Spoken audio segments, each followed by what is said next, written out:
मेरा नाम काजल है और मैं 25 साल की हूँ। मेरी माँ नहीं है। बचपन से मेरे पापा ने ही मेरी देखभाल की है। वही मेरे लिए माँ और पापा दोनों हैं।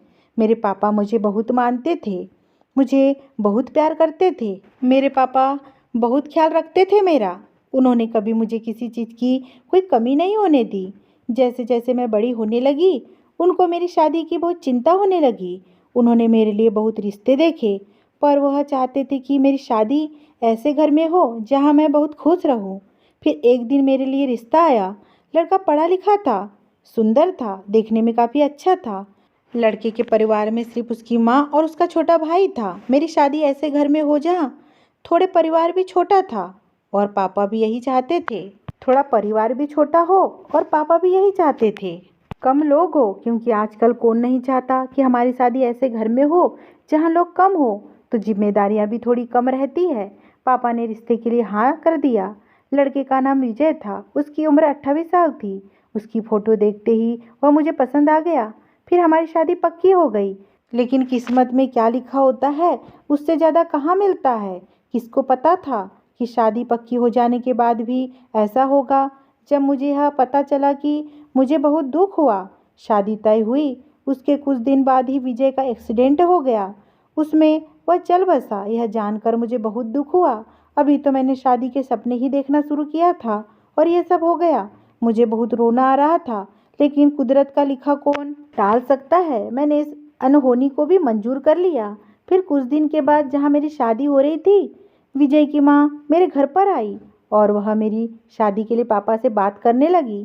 कहने लगी कि आपकी बेटी मुझे बहुत पसंद है। मैं अपने बड़े बेटे के लिए आपकी बेटी चाहती थी, लेकिन एक्सीडेंट में मेरा बेटा तो नहीं रहा। लेकिन मैं अभी भी चाहती हूँ कि आपकी बेटी ही मेरी बहू बने।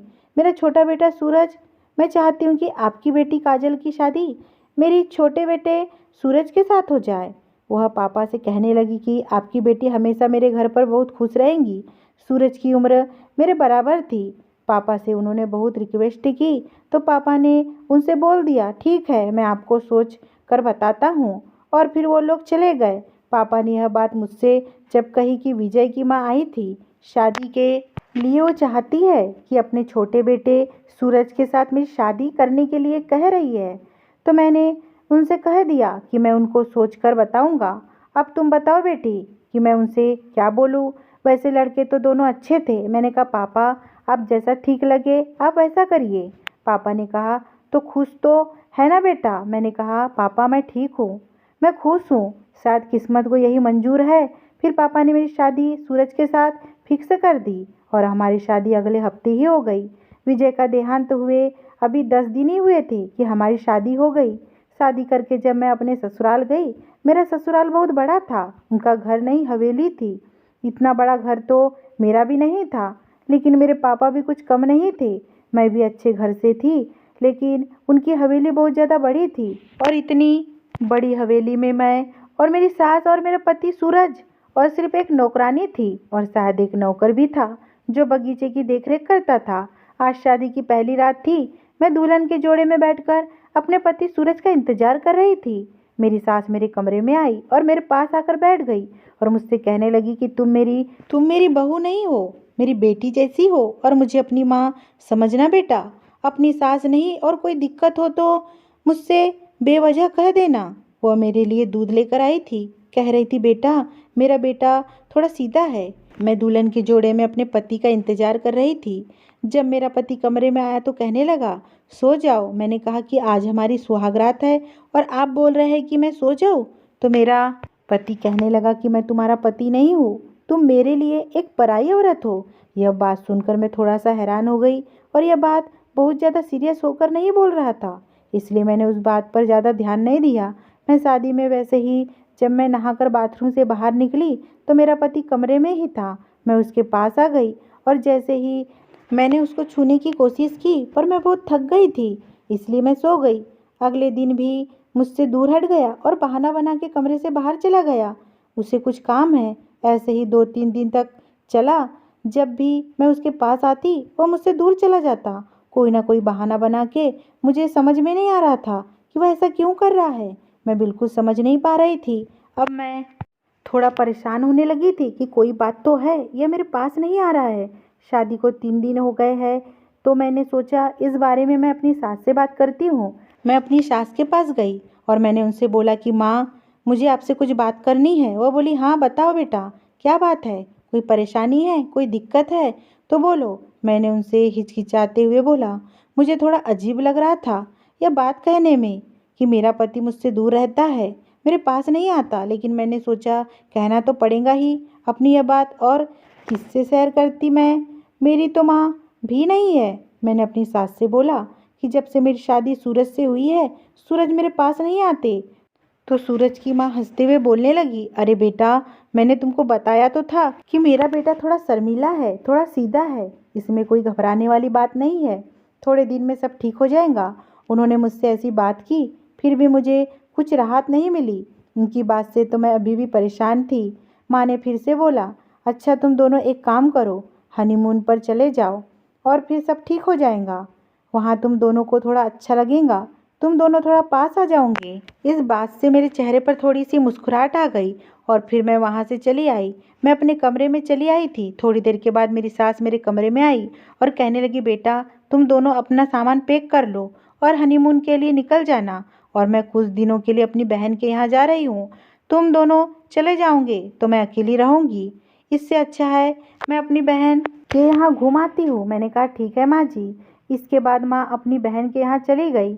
अगले दिन मैं सामान पैक कर रही थी हनीमून के लिए, तभी मेरे पापा का फ़ोन आया। मेरे पापा से थोड़ी बात हुई।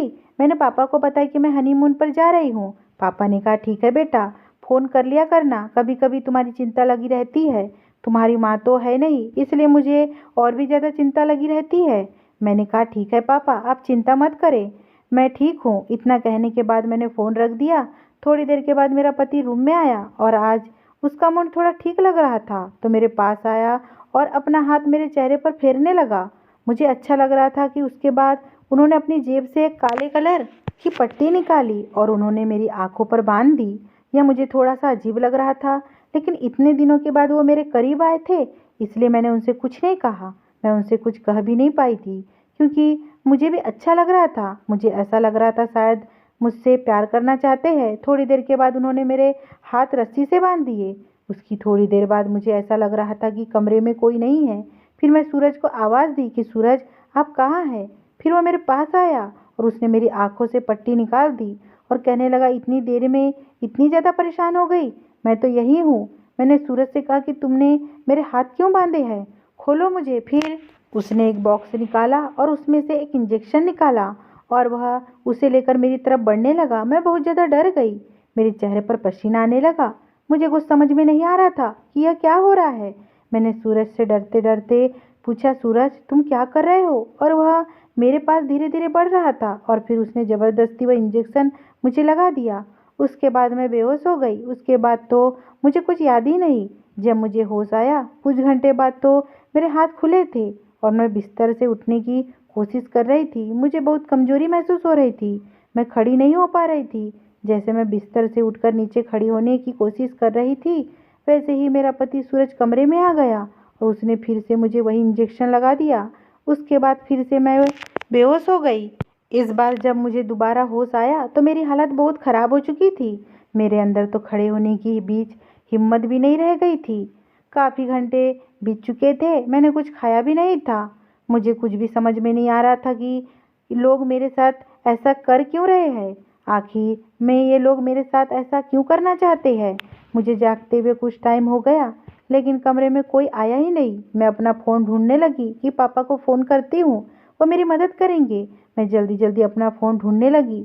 मेरी हालत इतनी ज़्यादा ख़राब थी कि मेरे लिए हिलना डुलना भी दुश्वार था। मुझे मेरा फ़ोन मिल गया, लेकिन फ़ोन में नेटवर्क नहीं था। फिर मैंने चेक किया तो फ़ोन का सिम कार्ड नहीं था। मैं और भी ज़्यादा परेशान हो गई। कोई नहीं था जो मेरी मदद करे। मैं कमरे से बाहर निकली तो उस वक्त घर में कोई नहीं था।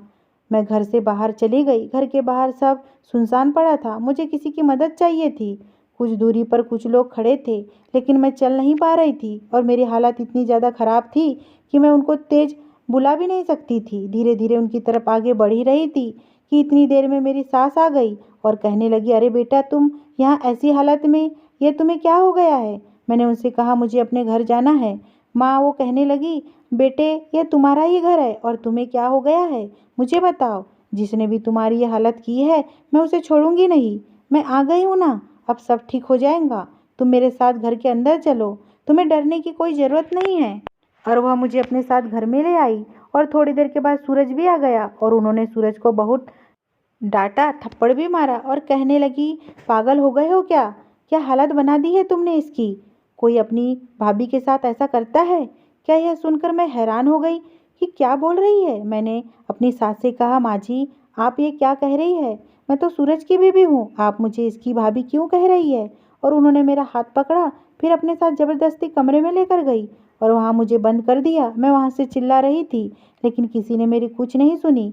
कुछ देर के बाद मेरी सास और मेरे पति कमरे में फिर से वापस आए और मुझे वहाँ से घसीट के दूसरे एक अंधेरे कमरे में लेकर गए। मैं बहुत चिल्ला रही थी, बहुत रो रही थी, लेकिन कोई मेरी कुछ भी नहीं सुन रहा था। मैं बहुत ज़्यादा चिल्ला रही थी, इसलिए उन्होंने मेरे मुंह पर टेप लगा दिया और मेरे हाथ बांध दिए। जहाँ लेकर गए थे उस कमरे में केवल अंधेरा था और इतने में ही दरवाजे पर कोई आ गया। मेरी सास कहने लगी, अब कौन आ गया? यहाँ इसके साथ रुक, मैं अभी आती हूँ देख के कि कौन आया है। मेरी सास बाहर चली गई। बाद में पता चला कि मेरे पापा आए थे, क्योंकि जब मैं कमरे से बाहर निकली थी मेरे फ़ोन का सिम नहीं था, तो मैंने घर के फ़ोन से पापा को फ़ोन किया था, लेकिन पापा ने फ़ोन नहीं उठाया था। शायद इसलिए वो परेशान थे, इसलिए वो मुझसे मिलने चले आए, लेकिन मुझे उनकी आवाज़ सुनाई दे रही थी। यहाँ पर मेरी सास बोल रही थी कि मेरा बेटा और आपकी बेटी हनीमून पर गए हैं, जब वो आएंगे तब आप उनसे मिलिएगा और अगर मेरे पास वो फ़ोन करेंगे तो मैं उनसे कहूँगी कि वो आपसे बात कर ले। इतना कहकर मेरे पापा को मेरी सास ने वापस भेज दिया, घर के अंदर तक नहीं आने दिया। मुझे कुछ समझ में नहीं आ रहा था कि मैं अपने आप को इन पागलों से कैसे बचाऊं। मेरी सास और मेरे पति दोनों मानसिक रूप से बीमार हो चुके थे। मेरी सास फिर से कमरे में आ गई। आते ही मेरे मुंह से टेप हटा दिया और कहने लगी, तू क्यों हम लोगों का जीना हराम कर रही है? बस कुछ दिन की बात है, फिर तू हमेशा के लिए आज़ाद हो जाएंगी। मैंने कहा, आप दोनों पागल हो गए हैं। आप लोग क्यों कर रहे हैं मेरे साथ ऐसा? आखिर मैंने आप लोगों का क्या बिगाड़ा है? मुझे अपने घर जाना है, प्लीज़ मुझे जाने दीजिए। वह कहने लगी, क्या रे पागल, क्यों परेशान हो रही है? फिर मेरी सास ने मुझे कुछ ऐसा बताया, उसको सुनकर मेरे रोंगटे खड़े हो गए, मेरे होश उड़ गए। मुझे उस पर यकीन नहीं हो रहा था। आपको भी जब पता चलेगा ना कि उन लोगों ने मुझे ऐसा क्या बताया, आप भी हैरान हो जाओगे। मेरी सास ने मुझे एक फ़ोटो दिखाई, जो फ़ोटो विजय की थी। फ़ोटो दिखाकर वो मुझसे कहने लगी कि तू मेरे बेटे विजय की पत्नी है और मेरा बेटा तुझसे इतना प्यार करता है, तुझे इतना चाहता है कि वह तुझे चाहते चाहते मर गया। वह मुझसे कह रहा था कि मैं काजल से बहुत प्यार करता हूँ, माँ मेरी इसी से शादी करवाना। मेरे बेटे ने जब तेरी फ़ोटो देखी थी तब से वो तेरा दीवाना हो गया था। कह रहा था अगर यह लड़की मुझे नहीं मिली तो मैं मर जाऊंगा माँ, और तेरी याद में वह मर गया तुझसे बिना शादी किए। इसलिए मेरे छोटे बेटे सूरज ने तुझसे शादी की, लेकिन यह शादी सिर्फ मेरे बड़े बेटे विजय के लिए की है। तू मेरे विजय की पत्नी है। मेरा बेटा तेरा सहारा देख रहा है। अगर तू उसके पास नहीं गई तो उसको शांति नहीं मिलेगी, मरने के बाद भी उसको सुकून नहीं मिलेगा। इसलिए तुझे उसके पास जाना ही होगा, तुझे अपना धर्म निभाना ही होगा। तू उसकी पत्नी है और तुझे अपने पति का साथ निभाना है, इसलिए तुझे मरना पड़ेगा। यह सब सुनकर मेरे होश उड़ गए। मैंने कहा, आप सब लोग पागल हो चुके हैं, प्लीज़ मुझे जाने दीजिए, मुझे नहीं मरना है। इन लोगों ने पूरे कमरे में हवन, पूजा पाठ का सामान, मोमबत्ती और पता नहीं क्या क्या फैला के रखा था। ये लोग मेरी आहुति देना चाहते थे अपने बेटे के नाम पर। मुझे ऐसा लग रहा था कि अब मैं नहीं बच पाऊंगी, क्योंकि मेरे अंदर बिल्कुल भी जान नहीं बची थी। मैं कमज़ोर हो चुकी थी। मेरे अंदर ना तो लड़ने की क्षमता थी और ना ही वहाँ से भागने की। अब तो मैं धीरे धीरे बेहोश होने लगी थी, मेरी आंखें बंद हो रही थी। तब तक कोई दरवाज़ा खटखटाने लगा और मेरी सास बहुत घबरा गई। अब कौन आ गया है? उसने सूरज से बोला, इसको पकड़ के रखना, मैं जाकर देखती हूँ कौन आया है। और जब वह बाहर गई तो मेरे पापा फिर से आए थे और मेरी सास मेरे पापा से चिल्लाकर कहने लगी, आपको समझ में नहीं आता क्या कि आपकी बेटी यहाँ पर नहीं है? वह दोनों हनीमून पर गए हैं, जब आएंगी तब मिलना, क्यों परेशान करके रखा है? मेरे पापा कहने लगे, मेरी बेटी कहीं नहीं गई है, मेरी बेटी तुम लोगों ने घर में कैद करके रखा है, उसे बाहर निकाल, नहीं तो अच्छा नहीं होगा। इतना कहकर मेरे पापा घर के अंदर आ गए और वह इस बार अकेले नहीं आए थे, अपने साथ पुलिस लेकर आए थे और उन्होंने मुझे ढूंढ निकाला। और जब पापा ने मुझे ऐसी हालत में देखा तो वह रोने लगे। मैंने पापा से कहा, पापा आपको कैसे पता चला कि मैं यहाँ पर हूँ? पापा कहने लगे, जब मैं इसके पहले यहाँ आया था और जब मैं यहाँ से बाहर जा रहा था तो मुझे बाहर घर की नौकरानी मिली थी। मैंने उनसे पूछा तुम्हारे बारे में तो उसने मेरी परेशानी देखी, नहीं गई और उसने मुझे तुम्हारे यहाँ होने के बारे में बताया। और फिर मुझे पता चला कि ज़रूर कोई ना कोई दिक्कत है और मैं पुलिस लेकर आ गया। पुलिस मेरी सास को और सूरज को अपने साथ ले गई और मैं अपने पापा के साथ अपने घर चली गई। आज भी मैं जो मेरे साथ हुआ उसके बारे में सोचती हूँ तो मैं काँप जाती हूँ। मेरी दूसरी शादी हो गई है और मैं अपने पति के साथ बहुत खुश हूँ। अगर ये स्टोरी आपको पसंद आई हो दोस्तों और चैनल पे नए हो तो प्लीज़ चैनल को सब्सक्राइब कीजिए और वीडियो को लाइक कीजिए। धन्यवाद।